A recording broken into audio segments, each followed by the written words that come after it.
This podcast right here is just for entertainment purposes. I am not a medical doctor, not a nutritionist, or a personal trainer. I am barely fucking qualified to operate a toaster. As Ruth Langmore so wisely said, I don't know shit about fuck. So don't trust me, don't listen to me. We're here just for shits and giggles. And if you trust me with health advice, then that's just natural selection at work. Don't do drugs, always listen to your GP. And with that disclaimer out of the way, let's get started. Welcome to another welcome to another episode. Welcome to another welcome to another episode of the OptiCast with me, Nathan. And me, Aubrey. The Optimization Lab optimizes all facets of the human experience, and today we are discussing push phases. We've discussed fat loss up to this point, and we'll circle back to that as soon as possible as you guys come up with more questions for us. But for now, we're going to talk about push phases. So it's actually the phase that both me and Aubrey are in. So I just want to know, how long have you been on the push phase up to this point? I've been in the push phase for 17 weeks. 17 weeks. It's quite a lot. So Yes. you've just been hammering drugs at high volume for 17 And weeks up to stuffing this my point. face with pizza, burgers, Yeah, just everything. dirty bulking, Yeah. which bulking is dirty. But anyways, so how much weight did you put on up to this point? I've put on 9 pounds. 9 pounds? You started at what, 136? 135 and a little bit. 135? Our dog is going insane, as you can probably hear. Sora. Oh. So 9 pounds over the course of 17 weeks, that brings us to 0.42% a week. I have this written down. I can't do math in my head for shit. Do you have a goal for you to reach with weight up to, like, for now? I just go until my coach says to stop. Yeah. So the goal for us is 160 pounds, which is a lot. It's the heaviest that she'll ever weigh, that she has weighed up to this point. Ever.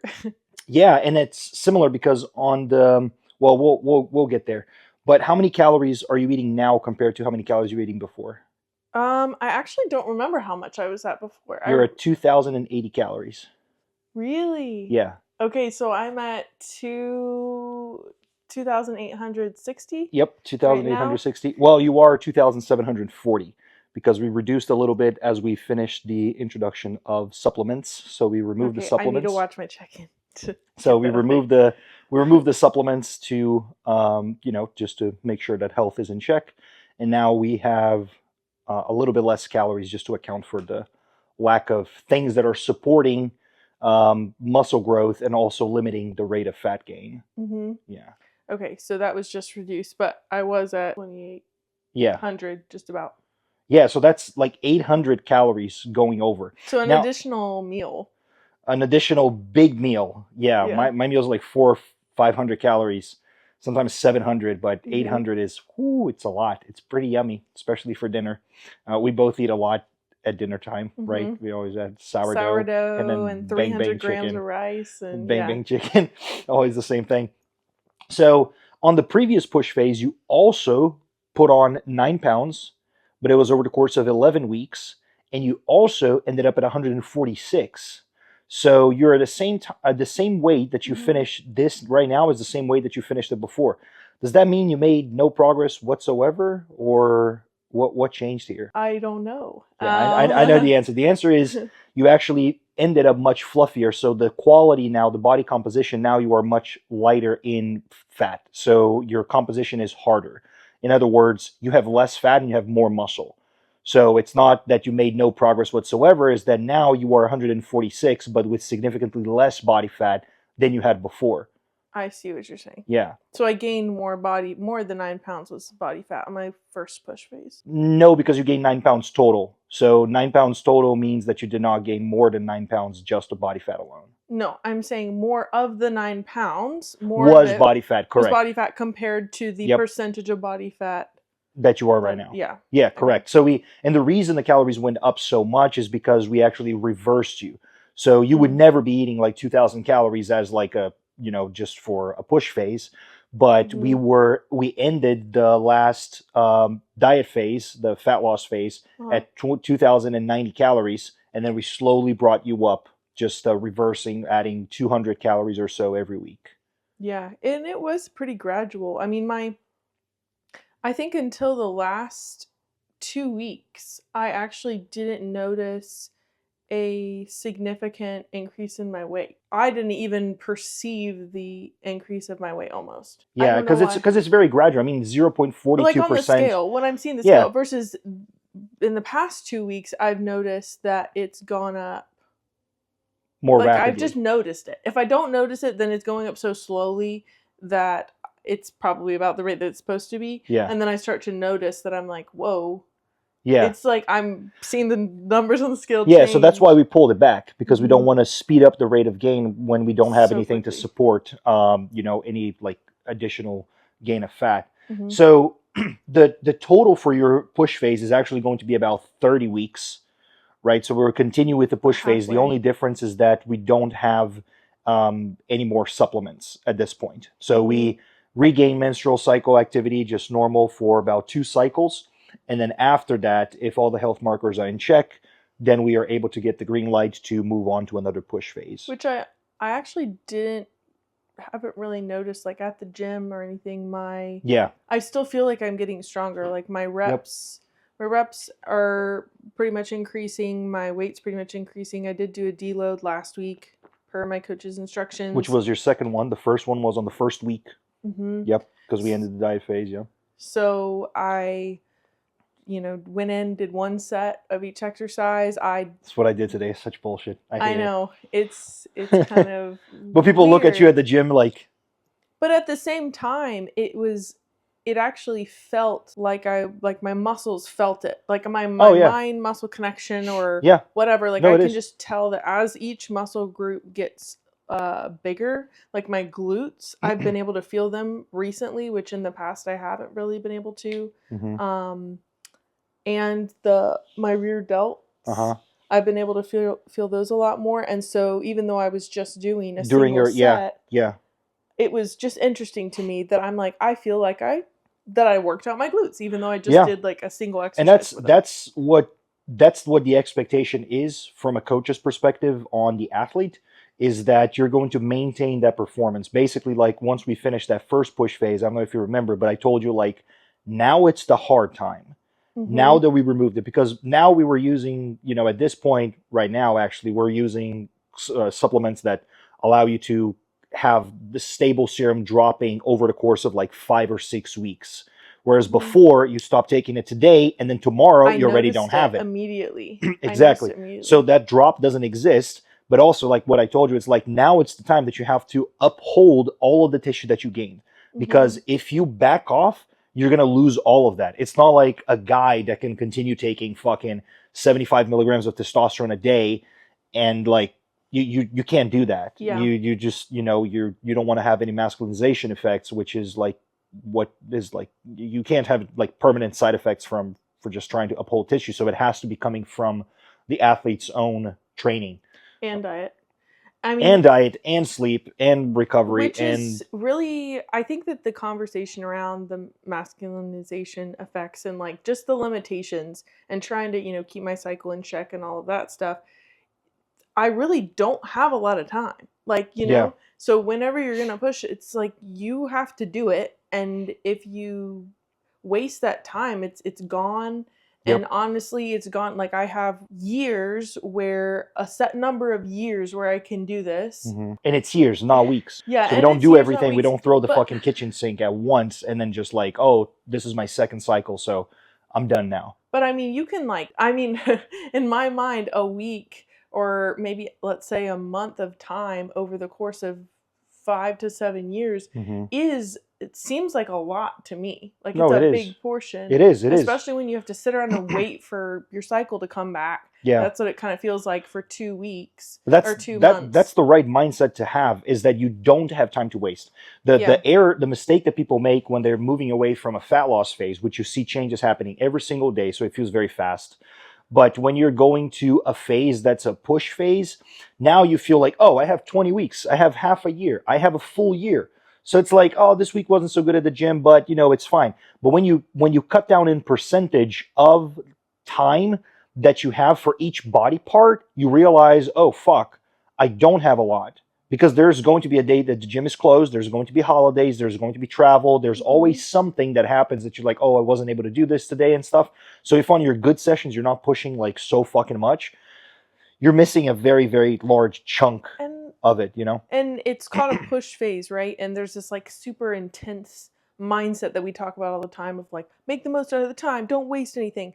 For me, it comes across as all I have to do is show up and check the boxes, because like whenever I'm Mhm. doing an individual set at the gym, pushing at the gym is something I'm completely used to. It's just been trained into me from the beginning. Mhm. That's my default. So that doesn't feel difficult as much as it feels difficult to Pull like back. choose to pull back or to prioritize my sleep, or to just like the mindset of don't waste your time. For me, it looks like just show up and do what you need to do. Mhm. Check your boxes and be consistent. Yeah, you have a little more leeway right now, and yeah, you could have pizza 2 days in a row for lunch, You could. which I didn't do today, by the way. I just packed my food even though I had that opportunity because of my work. But I was like, you know what? I had pizza one day. It was great. I planned it into my calories. I don't need to eat it twice. I'm going to just pack my food because that's what I And always that's do, that's and the I like important it, and thing. it's cleaner. It's better for my recovery. And so it's decisions like that, because I can have pizza again in, Anytime. You can have it a tomorrow. You few can have it weeks. tonight if you want to. You're gonna wake up in the middle of the night, drive somewhere, and grab pizza. Like you're an adult. Yeah. It's not, the food is not gonna go anywhere. I just know that as my supplements taper off, each day they're tapering off more and more. Mm-hmm. And so I just want to maximize and get as much as I possibly can out of them.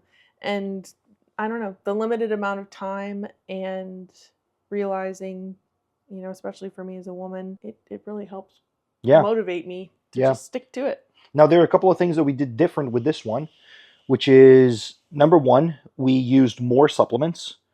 So before you were having about 10, and right now we escalated up to 16. But also you started leaner, like way leaner. Like your early photos were crazy, right? Like Yeah. like it's very easy for people to see, you here or me here, and just be like, damn, it don't even look like you guys train.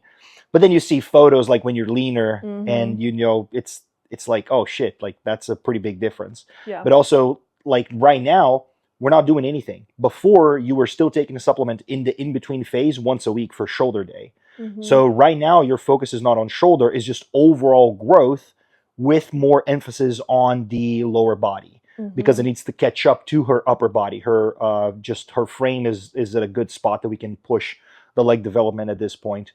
So that's another big difference between this one and the other one. Just being leaner, your appetite is much better. I didn't Now, actually perceive that we were prioritizing lower body. yeah, I mean, you're doing much more glute work, and you have more sets. You have less sets of back. You have less sets of chest. You have less sets of arms. That's true. That's true. Yep. So he simplified your program, which your program before was just very much what a split is, which is just like, this is the amount of volume you need to get for the whole week. So we just split this out without trying to overlap too much on as many days as possible. So like you would go into the gym and you would do like shoulders, Dude. and then back, and then like I was glutes, like- and then chest, or something like that, And right now it's an upper lower split. Which is love just, it. yeah. I love I it hate so upper much. lower splits, but it works very well for the majority of people. I like it. Well, I just like not having to bounce around from machine to Yeah, machine. It's and just that's another one. It's a simpler. I simplified just come training. in, do my 3 sets, Yep. pack up, move to the next thing. Yep. You also reverse dieted, which you didn't do before because you didn't start it with a cut. The simplified training program is another one. You have way more, like your diet is way more strict.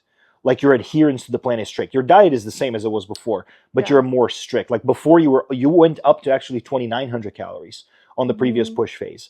But right now, like it's just like you have pizza, but it's still adhering to your diet because you're still hitting your protein and you're still at your calorie limit. Yeah. Like I had pizza yesterday, still within my calories. Dude, I don't and know like, what changed. and I woke up 4 pounds lighter after pizza. I swear that something in my mindset towards my diet changed, and I'm trying to like remember what it was. I feel like maybe it was a check-in or a conversation we had or something, and it might have been when after I went to Brazil.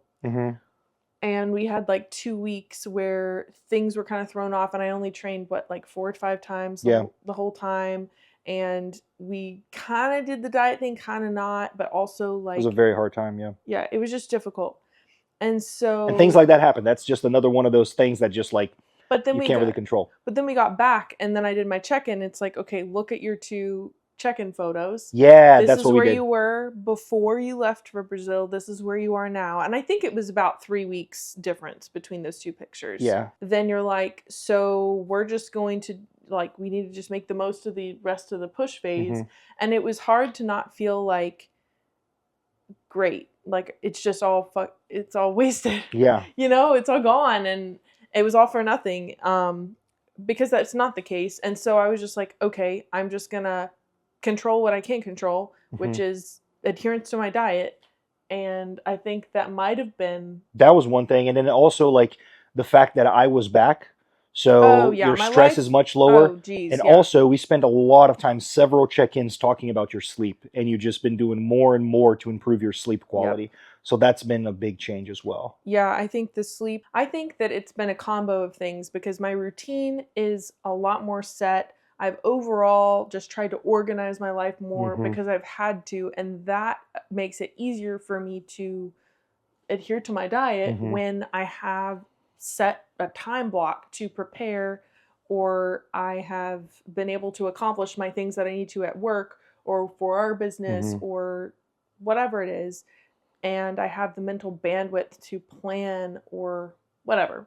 I think overall organization has improved, and simplification of certain things, like my training, has helped a ton. A Which ton. was the thing that I did, is like just seeing the training, like never being able to complete your training Yeah, and I all could of this never stuff. And finish. it's like, you know what, fuck it, let's just simplify this thing and then add the intensity, like maintain all of And this I've stuff been there. able to do, I think You've been able to do it all. done it all. Like when I look at your log today, it's there. Everything It's is just there. consistent and then it's 2 days on, 1 day off, 2 days on, 1 day off, which is nice because I have some mornings when I can go into work earlier instead of having to train, you know, in the mornings. And I think that it's just been something changed, and I'm excited to see moving forward, you know, through all the phases, the effect that that'll have. Okay, so enough about me. Let's talk about you.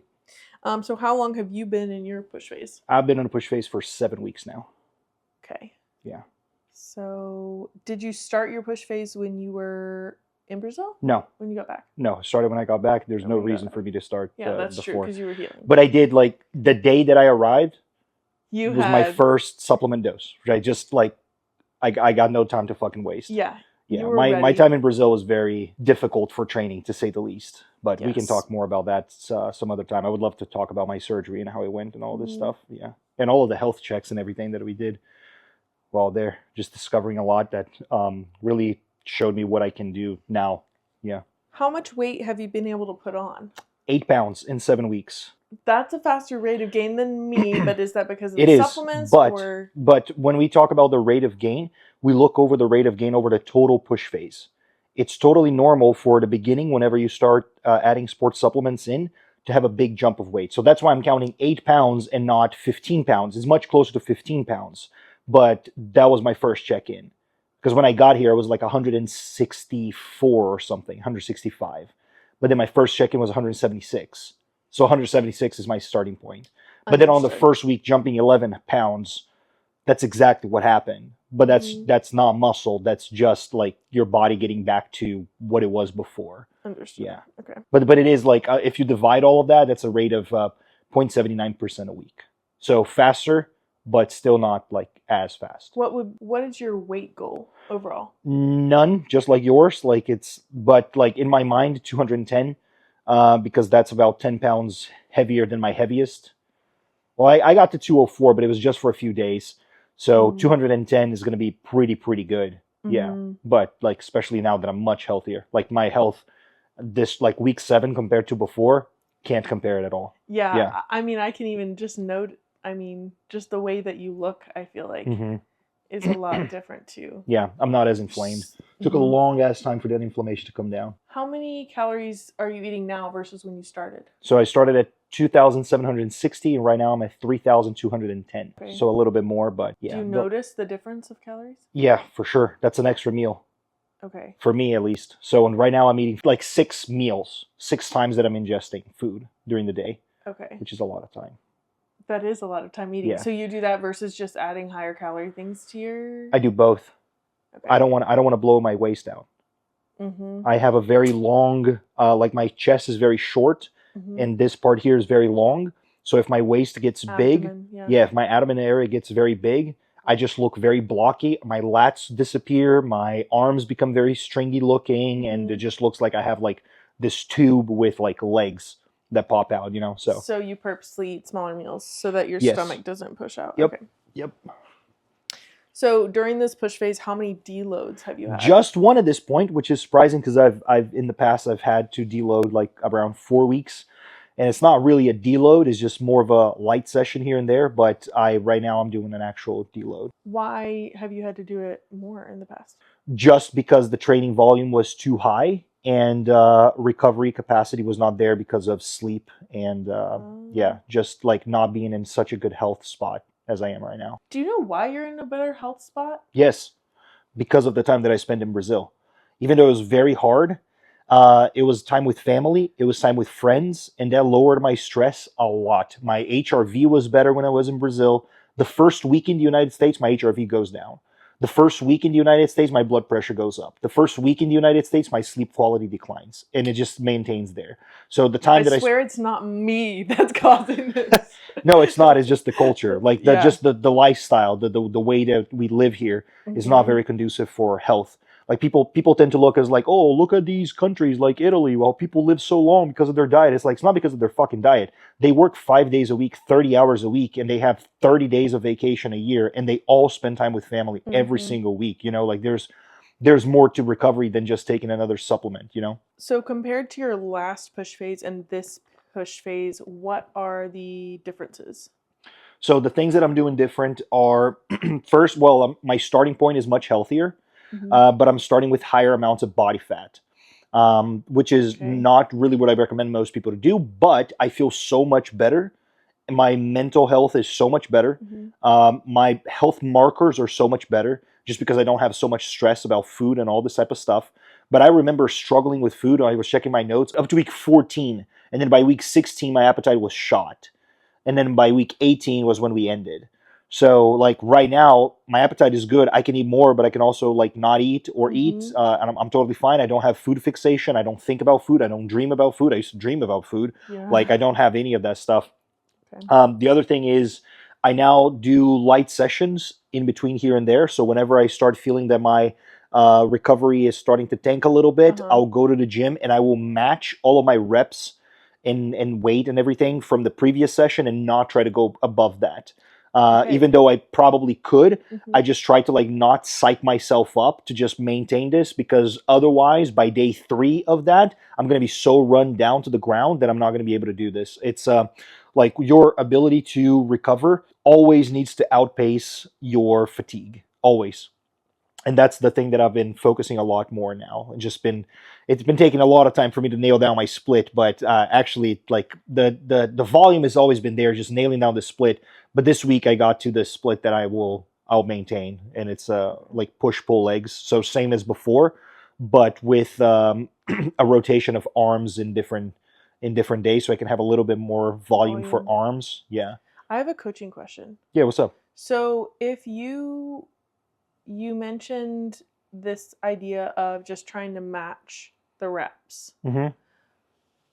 You called it light, or what was your terminology? Yeah. I just called it a light session. It's not really a light session, but it's because I know that I can get like 2 or more reps if I fucking like just like get all of my trauma for my entire life and push through. But if I'm so beat up already that I'm like, sleep is not so good, I'm very irritable, I sit in front of the computer and I just like, what the fuck is happening? Like there's no point in fatiguing myself more. So, but when you have a client, say me for example, that's maybe I'm not pulling all the traumas from my childhood to try to, give into the rep. When I push a lot. I push to unhuman levels. I will feel like I will throw up from doing arms or shoulders. But most people are not like that. No, that's why they don't need this. That's why, So that's why I was just going to like kind of touch on the importance of taking the approach and the attitude that your coach gives you, not being like, well, I'm fatigued, so, I'm just this is what I am doing. This is not what I tell people to do. And every client, I tell them something different.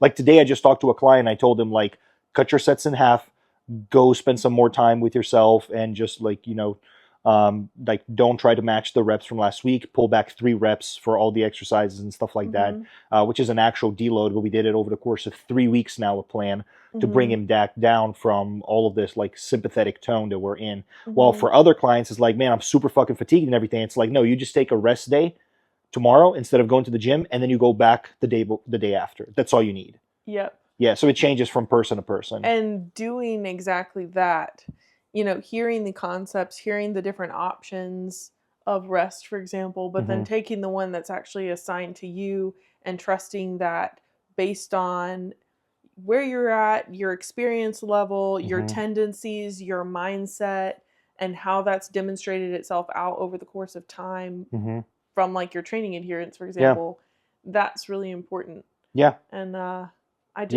find that interesting. Yeah. The psychology behind, like I'm going to push, really hard or not. And well, I'm autistic, so I have like, a very much like my natural tendency is like 0 or 100. There's no in between. So it's like, I'm going to go to the gym. It's going to be my last workout of my life, And it's like, well, I talk like this to my clients because the majority of them, like of that. People in general, they need that. Like the only reason your training is the way it is right now, which we'll touch on later, is because you've spent time doing this. Like feeling like you're about to fucking die on the leg press and like pulling a back muscle from doing a leg press and shit like that. It's like you only learn that intensity and then when your failing point it actually is, like where that is, You actually have. I had my life flash before my eyes one time on the leg press. I actually didn't think I was gonna be able to make it. Yeah. Which I'm pretty flexible, like for squatting or whatever. And so I probably wouldn't have died. No. But it was just so heavy and I was there and I was you do that on the leg press, you don't do that on a squat. Oh yeah, on the leg press. And it just stopped and it wouldn't go and I was like, oh my God. I'm like, yeah, but you know that at that point you have evidence now. You can pull from somewhere inside of you and just yell loud enough to make the whole gym turn their backs and do it. Like remember when we were recording the video for the push phase and I was grunting and like everybody was just like, what the fuck is happening? It's like, it's the last day of my push phase. Like I'm going to push like I haven't pushed before because after this is just recovery, Yeah. Yeah. Oh yeah. The whole yelling thing though. It helps. It helps. Oh, so much. We know this. We know this. Like that people that play tennis, they don't grunt because it looks nice. They grunt because that's how you get maximum output. Yeah. Like I tell this to my shooting athletes. It's like use everything you have in your body to be faster. That includes your voice. We have so many studies showing that people who cuss, like cussing during practice and things like that, they outperform the people who don't. It's like there's something psychologically about being able to do this, Yeah.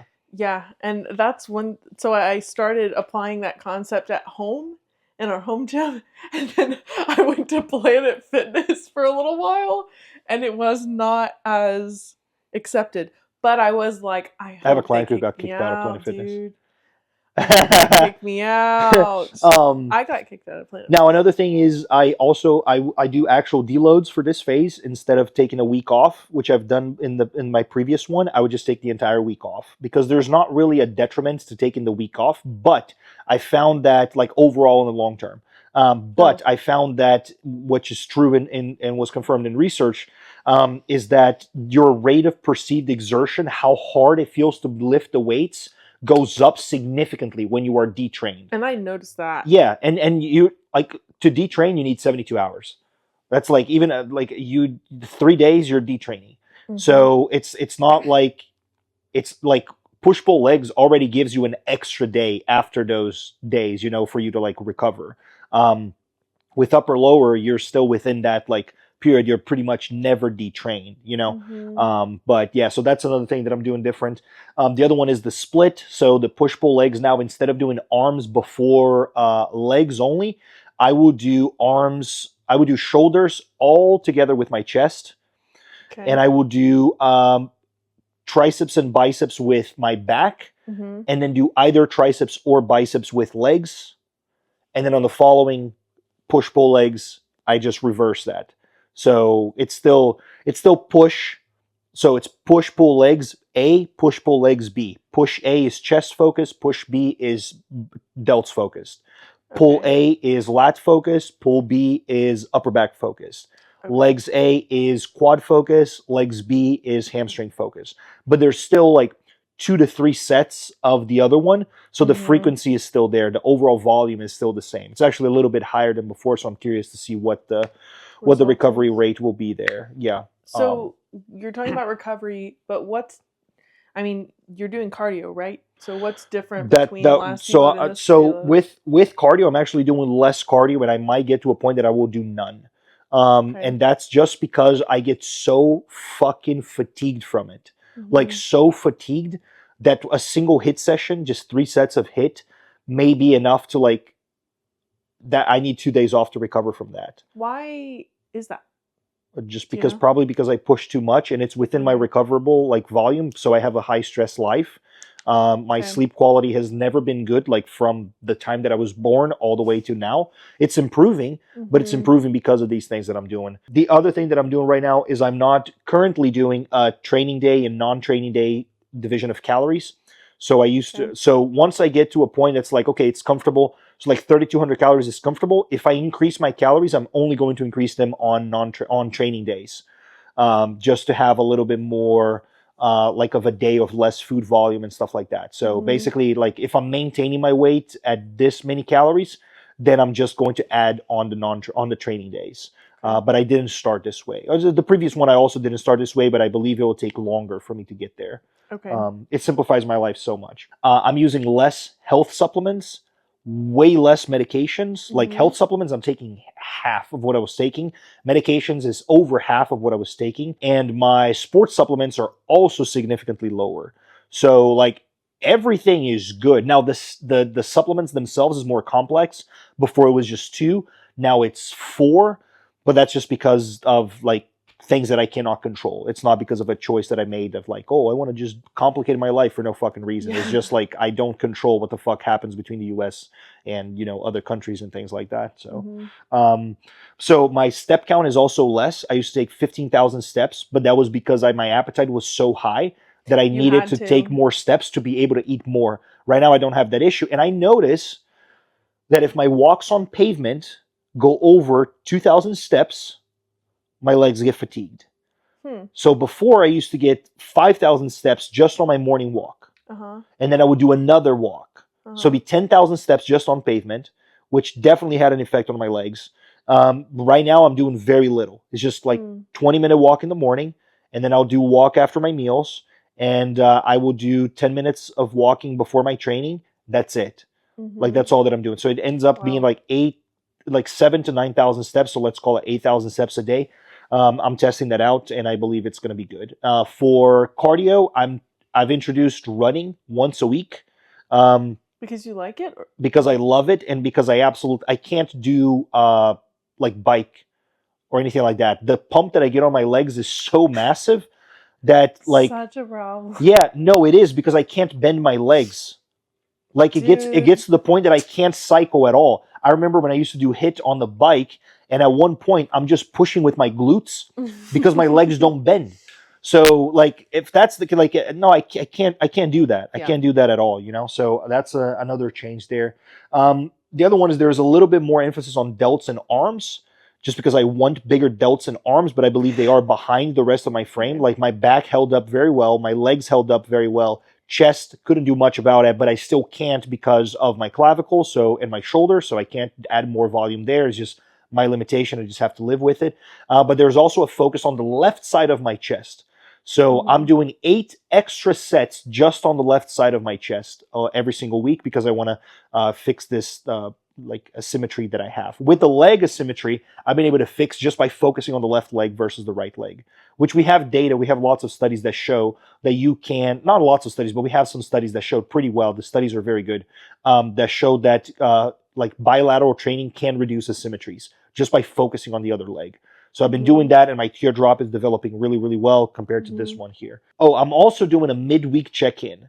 So basically, it's 2 check-ins a week, but one of them is just focused on nutrition. So if That's my your midweek one is focused Yeah. on nutrition? so if I notice, because I had this several times during my previous push phase, where I got to my check-in and it was like, well, fuck, I maintained my weight. So I basically had a week that I lost weight. I have had weeks that I lost 1.5% of body weight, Mm-hmm. which is not what you want to see when you're doing this. So midweek, if the average is coming down, I'll increase my calories midweek. I won't wait all the way to the end of the week to do that. So I'm just reacting Interesting. faster. A couple of other things that I'm doing. So one is yohimbine. I'm taking Mhm. yohimbine. I'm currently taking 15 milligrams of yohimbine every morning before I go on my walk, just to see if it can actually limit the rate of fat gain. So that's Okay. one thing that I want to try out. Um, the other one is retatrutide. I'm using a very, very small dose of retatrutide. She's laughing because I accidentally used a very, very not small dose, earlier this week. But my appetite is great. Mhm. Everything is great. I corrected that on the very same day. Yeah. We made a plan. The next morning, my plan was already entirely different to pivot from that. Why? Because I have a coach, me. So that's the importance of something happens, tell your coach because we can pivot very fast. So Mhm. now I'm like 3-4 days after that mess up and I'm 100% back, 100%. So Mhm. fuck, that's like massive, right? And people wait so much. So I'm not waiting, and I'm using that instead of something like metformin or Lantus basal insulin, and Humalog fast acting insulin, because I believe currently this is one thing that I changed my mind, and we actually have an episode on things that I've changed my mind on. For just basically going from taking insulin as something that will preserve insulin sensitivity. No, no, no. It will actually mess up insulin sensitivity. That's what Mhm. I currently believe in. So I'm using retatrutide to preserve insulin sensitivity while not affecting my appetite. Retatrutide never did wonders for my appetite anyway. I believe cagrilintide will be the thing that I need to try next when I get to the next fat loss phase Uh-huh. for food noise. And just the brain side of food, because Yeah. my overeating is hedonic eating. It's not because of actual physical hunger. It's something that I noticed that as soon as I add a retatrutide, I want to eat more. And it's like, wow, because the only signal that I get is fullness now. I don't get anything else. So there's a big Mhm. discussion there for us to go into. We're not Yeah. going into right now. The next one is I'm using TB500 and BPC 157 every single day. So I'm not just using it when something goes wrong. I'm using it every single day. It adds significant cost to the supplement stack, but my elbows are great. My elbows were not great before. Mhm. My shoulder is pretty good. My But clavicle is pretty good. how much of that do you think has to do with the It's way that you're compounded effect. It's training? compounded effect. But I'm Really? not training that different from the way that I was training before. Okay. And then the last one is, instead of curcumin and some other supplements to control inflammation, whenever inflammation starts peeking its head out, I'm going to be using KPV, which is a peptide.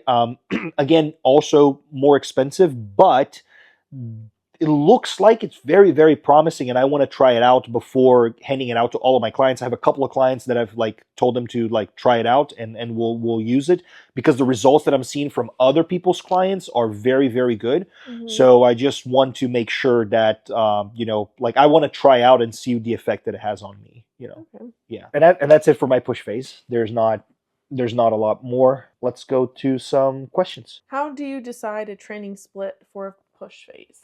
So the first thing I do is a body assessment. So I always ask for pictures, and I go each picture and I look at the picture and I see, okay, what is the weak point in this pose? What is the weak point in this pose? What is the weak point in this pose? And I go weak, strong, and middle of the road. So what did you do for mine, for example? So for you, your legs were a weak point. Your shoulders were a strong point. Your back was a strong point. So we pull back volume from there. We add volume to the legs. Chest development is coming up along just fine, and we don't need that much more chest anyways. Yeah. So given that your delts could use a little bit more development, just add the volume to rear delt, because that's something you need more than front delt. Remove a lot of the volume from arms because your arms are already much bigger, and then add that volume to glutes. So that's what I did for yours. For me, it was like, well, my legs and my back held up pretty well. Chest, arms, shoulders did not. So that's where the volume is going. Okay. Yeah. So that's what we do, is the assessment, and then from that, there's usually an estimation of your volume, how much volume you can tolerate. Mm-hmm. And I can tell, if the person doesn't know how to train, they need much more volume to be able to recruit enough I motor see. units to actually get the same stimulus that you would get if you were an experienced lifter and you knew how to train, because it's a skill, it's Mm-hmm. technique, it's very important.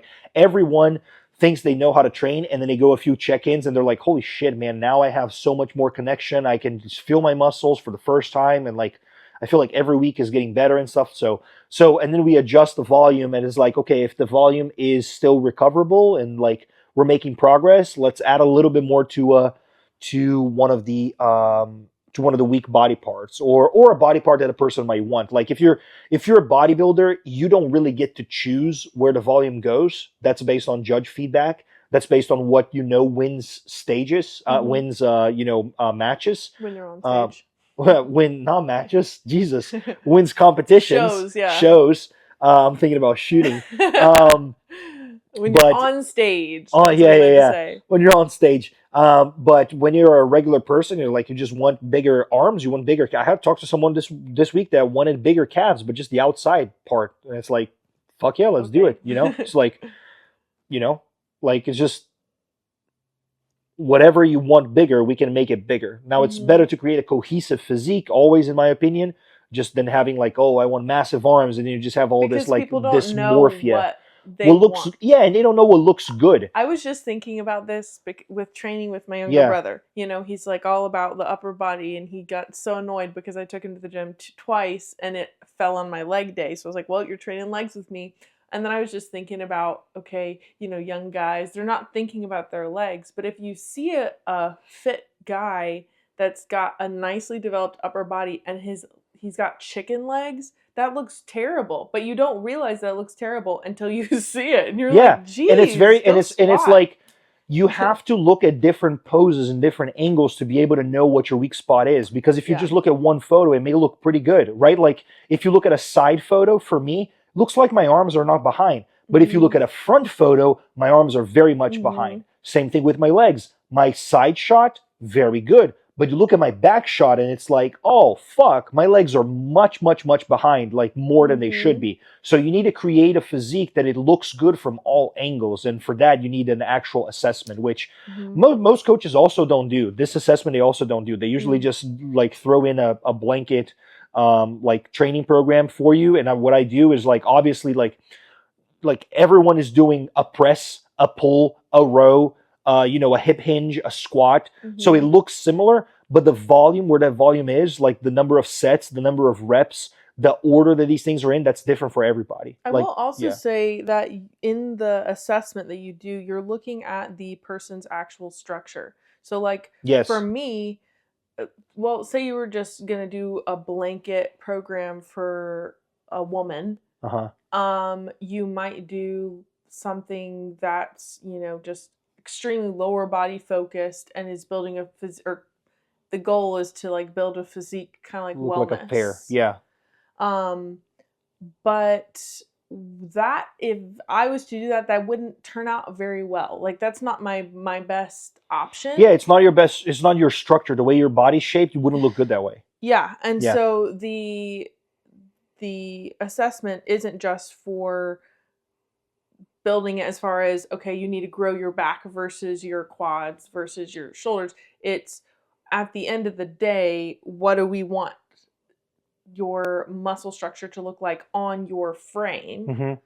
And you're thinking about that as well. Yeah, and I also create like leverage points, right? So it's like I get someone like myself, it's like, the easiest way for me to look bigger, a lot of lat volume, a lot of leg volume, and I'm ready to compete very soon, right? Why? Because I already have good lats and I already have good legs. Like for you, shoulder, chest, arms, like bam, like easy, which is what we did on the first push phase. And then now it's like, okay, now it's time to focus a little bit more on the legs because we already brought the upper body. So like you already get comments on your physique, and it's like people don't even realize that what they're thinking about is actually your delts. Like they think that they're seeing everything, but it's like, out a lot? I was like, yeah, you don't get capped delts from sitting at home unless you're black, Like if you have African American genetics, you just have capped shoulders, Which I hope I can inject that at some point. But I think that it's also, if you look at like, if I was to be like, no, I want to look, I want to do like the wellness look. I think that, well, first of all, the wellness ladies are like way bigger than me. I'm not saying that I'm like trying to be. They're massive. They're free. They're squatting 350 pounds. I know, it's insane. but just trusting whatever you had said, okay, this is the look, or this is the, what do you call that? Division? The division? Well, yeah, the style? the division that you most align with Yeah. would be figure. Okay, so take a figure training plan, or that's like what it's based off of, kind Mhm. of.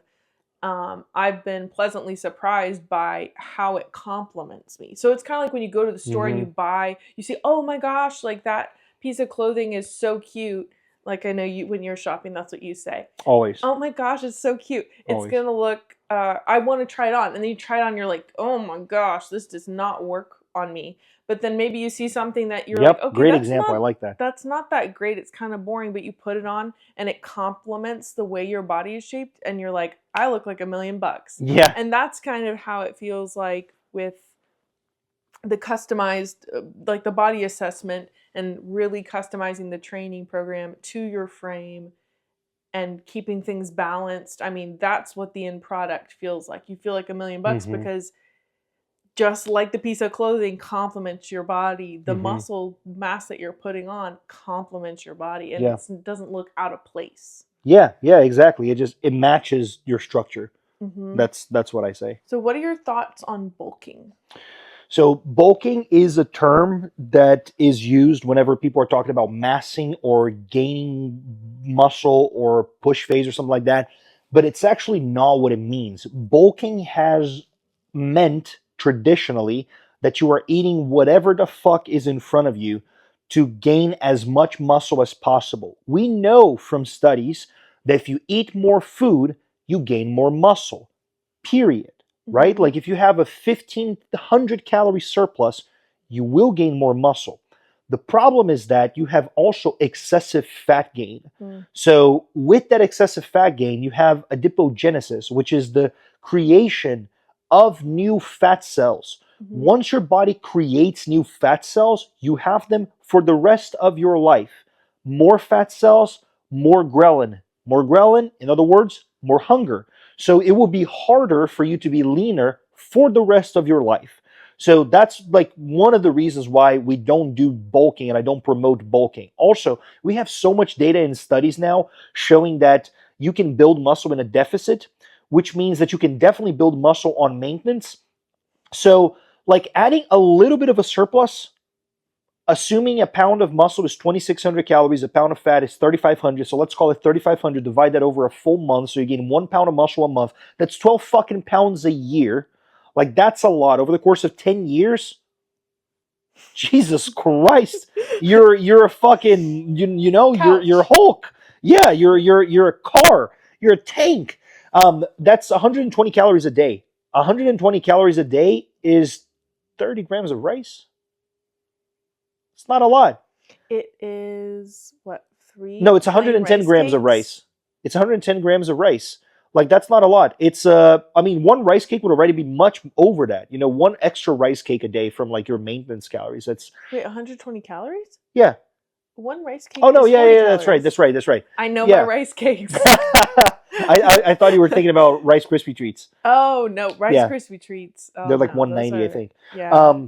So you just get excessive health gain. And whenever you combine PEDs with poor health, that's not a good thing, because you're combining PEDs with poor dieting means that you have poor health. And poor health is never going to give you better outcomes than good health, like ever. Also, it means that you have longer side effects, like side effects that may take longer for you to reverse, like for instance, sleep apnea or appetite loss, or losing insulin sensitivity, which means that you will not partition nutrients towards muscle building. So you will effectively become worse at putting on muscle. You can have higher blood pressure, which fucks up your kidneys, which don't regenerate, which means you're fucked for life. So like, there's no reason to go that route, like at all, right? Like, and people think like, oh, I don't want to get so big because of these side effects. Like, it's not about being big, it's about being fat. Like, that's the difference. And fat for us, it's like anything in the high teens to the 20s. Like, that's what fat is for a male. Like, that's not what we are. That's not what we're looking for here. Male. Okay. Yeah. What for a female? For a female, that would be a healthy spot. No, but what would be considered unhealthy? Yeah, unhealthy. Like getting to the 30s. Okay. Yeah, 30s, like 40s. Yeah. What am I? Right now, Do I you think? believe if I remember off the top of my head, I think you were like 17 or 18. Okay, because the scale is saying something different, but that's Well, just the a. scale is It's just a method of impedance. It's seeing. impedance. It's Yeah. not reliable at all. You can't trust your scale. I Okay. go by visuals. But yeah, right now, I actually would say you're like 18, 19 probably. Yeah, Okay. if I And then remember by the end of correctly. my push phase, what do you think I'll be? Or what would be the goal for me to not be higher than whatever? I don't want to get higher than like mid 20s. Okay. Yeah, just because that means that then we need to do another cutting phase before starting the next push phase, and I don't want to do that. Okay. So it's just more time. And that's the other thing. It's like the fatter you get, the longer you have to diet. You either have to diet for longer or you have to do mini cuts. And like, well, yes, you can build muscle during a mini cut or a diet phase. Mm-hmm. You would not be optimally building muscle. And this is the fucking optimization lab. You know what I'm saying, homie? So basically, we want to be in the optimal spot for this to happen. We don't want to just do, oh yeah, it works. You can put some muscle at this phase. It's like, no, no, no, no. Like we will put as much muscle in a fat loss phase as possible, but we can't really guarantee that it will be as good as in a surplus. The environment is not conducive for that. Like you have less stress levels and you sleep better when your calories are up higher. But they don't need to be so fucking high. No. Yeah. Yeah, and that's where it's just like diet adherence. Because if you can stick to what you've been assigned, then you can enjoy some of the benefits of being at a higher calorie level, like being able to sleep better Yeah. and not being hungry all the time without having to deal with the crap of, oh, well, in 4 weeks or 6 weeks or 8 weeks, I'm going to have to just be eating like a rabbit.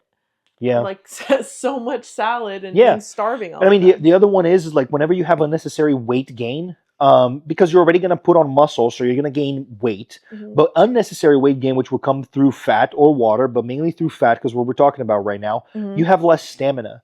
Less stamina Mm. is going to hold you back on your sets. And if you can't push through the entirety of the set to reach muscle failure, you're not generating as much stimulus. Therefore, you're not growing as much. Mhm. So there's also no reason for you to do that. You know, it's kind of like Yeah. if you were to do an RDL and your hamstrings are able to endure 18 reps, but you can only endure 6, you're fucked. What about a leg press? You know, you're doing a leg press or a squat and you're gassing out mid-set. It's like you can't do that. You need to be in better cardiovascular health, and the easiest way to be in cardiovascular health is not actually to do cardio, is just to not be so fucking fat. Yeah. And I think that maintaining and not gaining so much weight could also contribute to a little bit more balance of like, maybe this is opening a can of worms, but like body dysmorphia. I don't know if that's something that Just you would negative think about. self-image. That's probably the better term. So Yeah. negative self-image because not dysmorphia because you just are fat. concerned or just concern around that. So like Yeah. when I came off of the cut, I was so lean and I got used to the way that I looked when I was lean.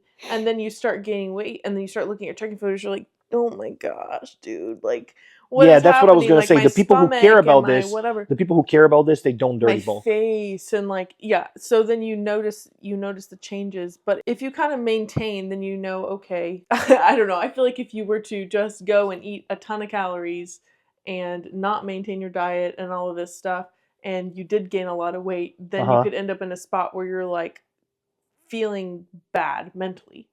Yeah. You know? Yeah, no, you would. And also the last thing here is that you could also get a lot of GI distress.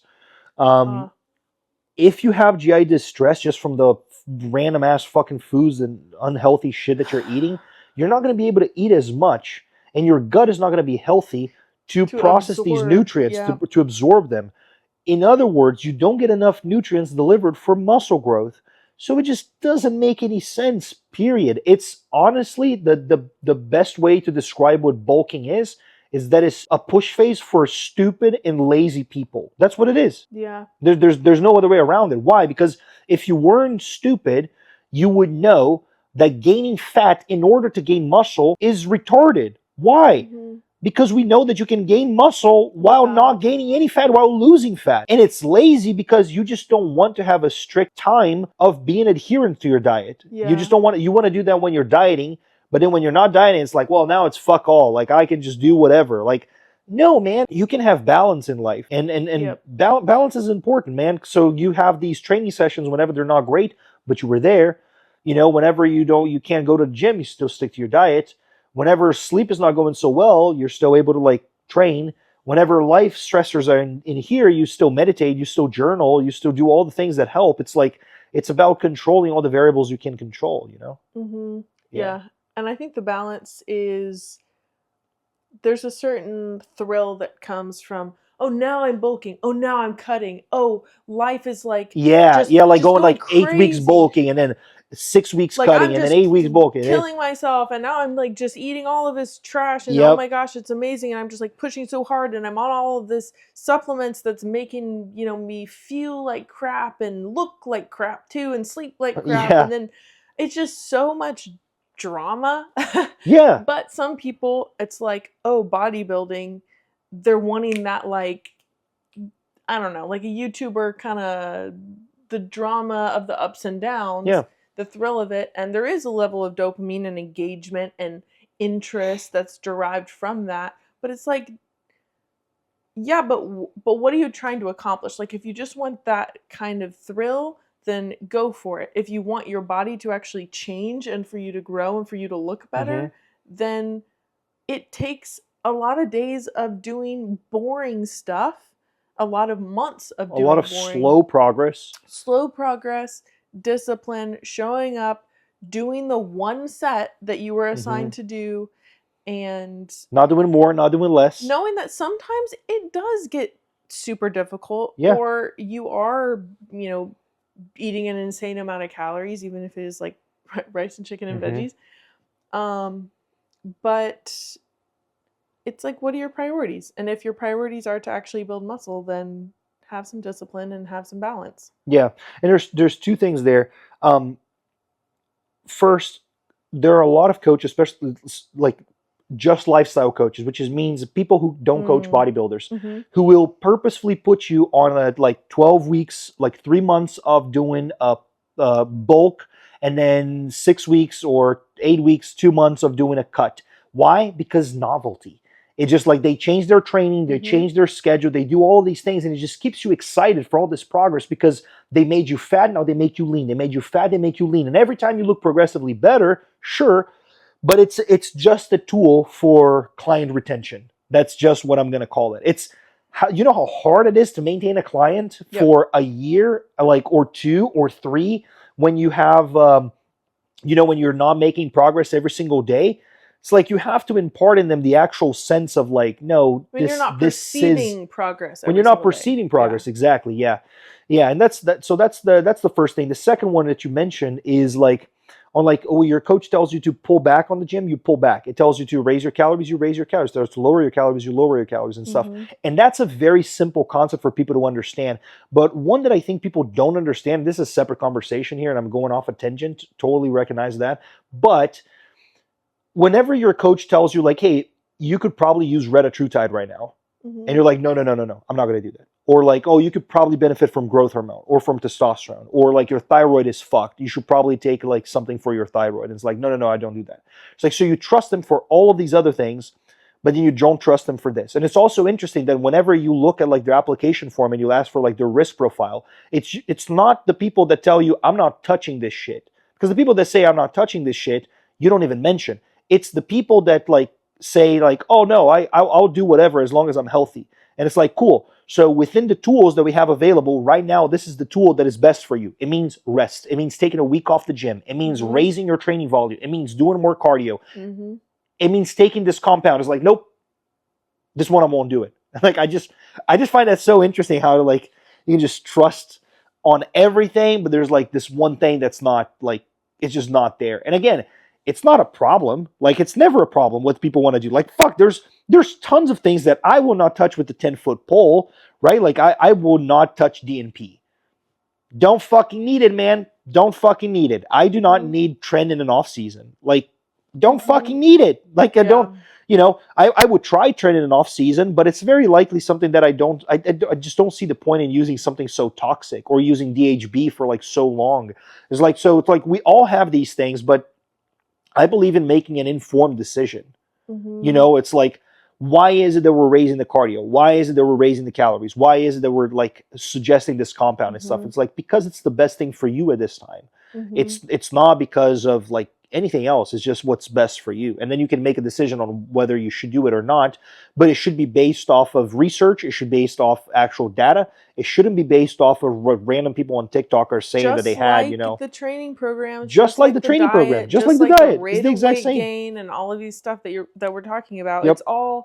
It's all the same logic behind it. So like when my coach is telling me use this supplement or don't use this supplement, do your training this way or don't do it, raise your calories or don't, it's all based in the same process of research, of data.